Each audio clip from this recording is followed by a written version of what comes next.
Third law of thermodynamics के बाद अब उसी से रिलेटेड एक टॉपिक लाया हूँ जिसका नाम है रेसिडुअल एंट्रोपी का कैलकुलेशन।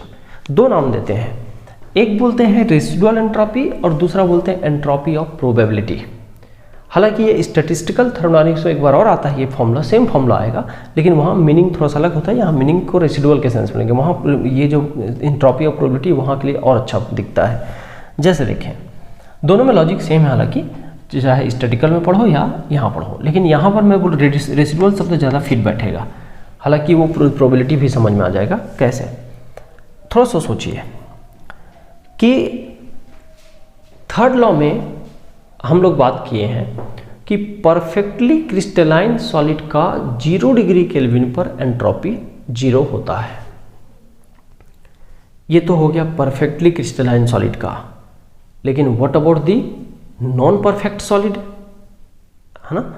जो नॉन परफेक्ट सॉलिड है उनके बारे में क्या वो 0 डिग्री केल्विन पर 0 होगा? तो बिल्कुल नहीं, कम जरूर होगा, है ना भाई। जरा देखिए, टेम्परेचर के साथ हम लोग टेम्परेचर को अगर कम करते जाते हैं, गिराते हैं, तो एंट्रोपी भी गिरेगा, एकदम तय है।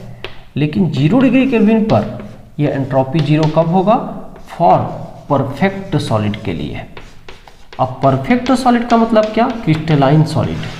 लेकिन क्या दूसरे के लिए नॉन परफेक्ट या इम्परफेक्ट, जो इम्परफेक्ट सॉलिड है, क्या उनके लिए, इम्परफेक्ट सॉलिड के लिए ये एंट्रोपी 0 होगा क्या? तो बिल्कुल नहीं, इम्परफेक्ट सॉलिड के लिए एंट्रोपी 0 नहीं होगा। तो क्या कुछ ना कुछ एंट्रोपी तो होगा। तो इसी पर ये इम्परफेक्ट सॉलिड का 0 डिग्री केल्विन पर जो एंट्रोपी होता है उसी को हम लोग बोलते हैं रेसिडुअल एंट्रोपी। तो यहाँ लिख देता हूँ, ये यही कहलाता है रेसिडुअल एंट्रोपी। ये केवल मैं समझाने के लिए बात किया हूँ। तो इसका मतलब रेसिडुअल एंट्रोपी का एक डेफिनेशन बन सकता है। ये जो लिख रहा था उसमें केवल और केवल समझाया हूँ, है ना। वापस समझ में आया भी बात? एक बार रिपीट करो कि अब डेफिनेशन कैसे बनेगा कि इम्परफेक्ट सॉलिड का एब्सोल्यूट 0 टेम्परेचर पर या 0 डिग्री केल्विन पर एंट्रोपी 0 नहीं होता, 0 नहीं होता, और उस समय जो उसकी एंट्रोपी होती है that entropy is residual entropy. मैं एक बार और रिपीट करूं कि at 0 degree Kelvin imperfect solid do not have the 0 entropy. However, they have the minimum entropy, but they have some value of the entropy at 0 degree Kelvin. That entropy is actually the residual entropy. ठीक है, it is okay. अब definition मैं यहाँ पर बना देता हूँ, कैसे देखें।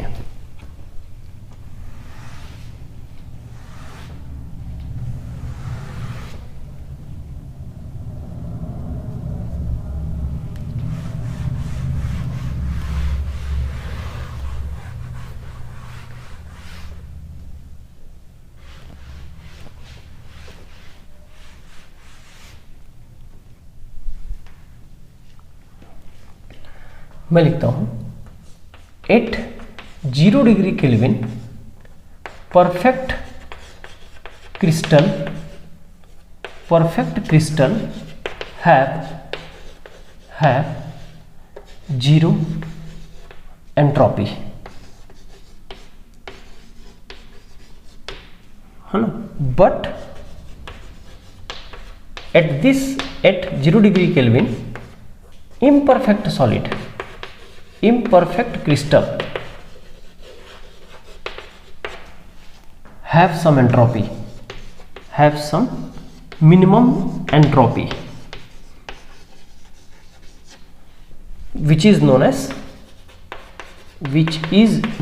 as residual entropy.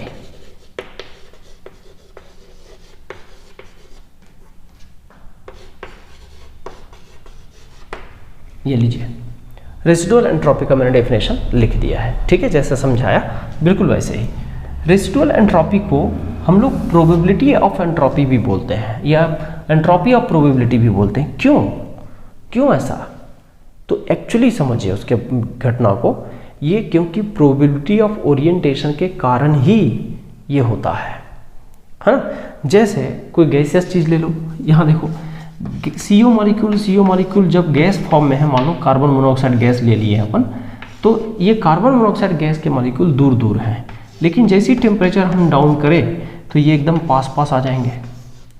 और हो सकता है उनके जो जुड़ने का क्रम देखो, CO ऐसा भी जुड़े, या CO OC ऐसा जुड़ जाए। समझ पा रहे हो क्या? मतलब बॉन्ड नहीं बना रहा हूँ मैं, बस मॉलिक्यूल को पास पास ला रहा हूँ। दो इंडिविजुअल मॉलिक्यूल को पास पास लाओगे तो क्रम देखो, CO ऐसा भी, CO OC ऐसा। तो क्रम एक से ज़्यादा है, कम 2 प्रकार के क्रम हैं। तो इस 2 प्रकार की व्यवस्था के कारण यहाँ प्रोबेबिलिटी ऑफ पार्टिकल का अरेंजमेंट 2 हो गया। तो इसी 2 प्रकार की व्यवस्था के कारण यहाँ पर एक अनिश्चितता आ गई, एक अनसर्टेनिटी आ गई, एक रैंडमनेस क्रिएट हो गया, और उसी के कारण एक एंट्रोपी वैल्यू दिखाई पड़ता है। तो इसी को बोलते हैं प्रोबेबिलिटी के कारण, प्रोबेबिलिटी ऑफ अरेंजमेंट के कारण, व्यवस्था के कारण इसमें एंट्रोपी आता है। लेकिन मान लो ये CO की जगह कोई परफेक्ट सॉलिड होता जो पहले से फिक्स है, यहाँ पर इनकी जो दूरी है वो पहले से भी फिक्स है, बस वो टेम्परेचर कम किए थे और एकदम वाइब्रेशन भी करना बंद कर दिया, एकदम चिपक के टाइट हो गया, तो यहाँ पर ना तो उसका जगह बदलेगा, ना उसका साइड बदलेगा, ना अरेंजमेंट बदलेगा, पहले के जैसा ही अरेंजमेंट है, बस जो वाइब्रेट कर रहा था वो भी रुक जाएगा, तो एंट्रोपी 0 हो जाता है। तो ये चीज़ अपने को सोचना है, ठीक है भाई। चलिए, इसका मतलब ये हो गया। इसका मतलब ये हुआ कि आपको ये नाम भी समझ में आ गया। इसका मतलब बचा हुआ एंट्रोपी, जिसको 0 डिग्री केल्विन पर भी 0 नहीं कर सके, वो एंट्रोपी। और इसका मतलब हो गया कि मॉलिक्यूल के अरेंजमेंट के कारण जो नया एंट्रोपी बन के सामने आया है, उस एंट्रोपी की बातें होंगी, ठीक है। तो ये दोनों टाइप के एंट्रोपी की डेफिनेशन को क्लियर किया हूँ। अच्छा, फॉर्मूला की बात करते हैं। रेसिडुअल एंट्रोपी हमको कैसे दिखता है? बोल्ट्जमान कांस्टेंट के हेल्प से निकालते हैं, K नेचुरल लॉग ln, और यहाँ एक W साइन दे दिया हूँ।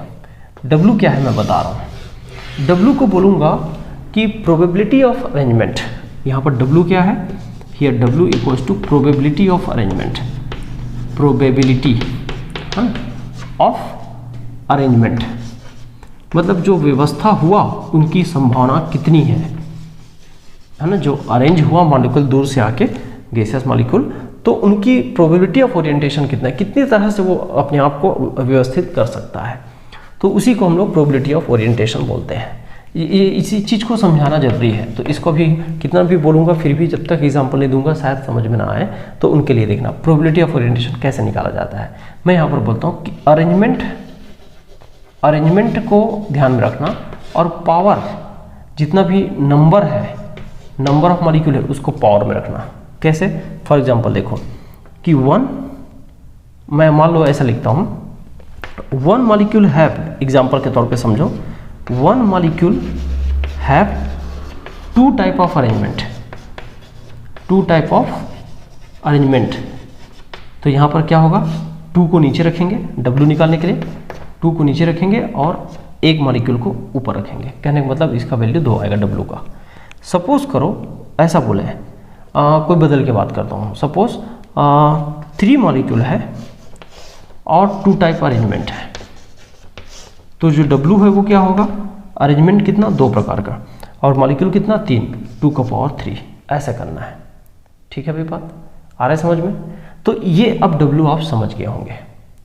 W को और समझाना हो तो मैं मान लीजिए ऐसा करता हूँ, यहाँ से थोड़ा सा जगह लेता हूँ और समझाता हूँ। मान लो मेरे पास ऐसे 1 2 करते हुए मान लो मैं 1 मोल मॉलिक्यूल लिख रहा हूँ, मतलब अवोगाड्रो नंबर के बराबर मॉलिक्यूल हैं और उनकी व्यवस्था जो है वो कुछ है ना, have W arrangement, small W, ये कैपिटल W कर देना, इसको कैपिटल W रखना, और ये स्मॉल w जो है इतना अरेंजमेंट है ऐसा। तो यहाँ पर कैपिटल W कैसे निकालूंगा, अरेंजमेंट स्मॉल w का पावर NA हो जाएगा। तो यहाँ पर देखिए ये जो पूरा फॉर्मूला है पर मोल जब भी निकालना हो है ना, ये 1 मोल के लिए होता है, ये कब के लिए, फॉर 1 मोल। ये नंबर कितना है, 1 मोल के नंबर है, तो 1 मोल के लिए देखो यही फॉर्मूला कैसे हो जाएगा, SR equals to K ln और W की जगह स्मॉल w पावर NA। और Na अब सामने आ जाएगा तो क्या होगा, K इंटू Na और ln स्मॉल w, ये हो गया। और ये K और Na का मतलब होता है गैस कांस्टेंट R, इन दोनों का हमेशा में जो गुणा करोगे तो गैस कांस्टेंट के बराबर वैल्यू आता है हमेशा, बोल्ट्जमान और अवोगाड्रो नंबर का। तो ln w स्मॉल w खासकर ये जो फॉर्मूला बन के तैयार हुआ ये न्यूमेरिकल के लिए काम आता है। और हमेशा ये मोलार, यहाँ पर एंट्रोपी कैसा होगा, मोलार एंट्रोपी होगा। क्यों, पर मोल निकालना है तो हमेशा यही काम करना पड़ेगा। तो पर मोल एंट्रोपी निकालने का फॉर्मूला अब सामने आ गया। अब इसी को फोकस करना है, अब ये केवल फॉर्मेलिटी रह गया, ठीक है। न्यूमेरिकल के लिए इसी को फोकस करना है। जूल में चाहिए तो जूल का आर, कैलोरी में चाहिए तो कैलोरी का आर, और इसको नेचुरल लॉग को लॉग कर लेंगे। तो ये फॉर्मूला हमने रेसिडुअल एंट्रोपी के लिए निकाला है। क्लियर, तो चलिए पहले नोट करिए फिर आगे बात करें।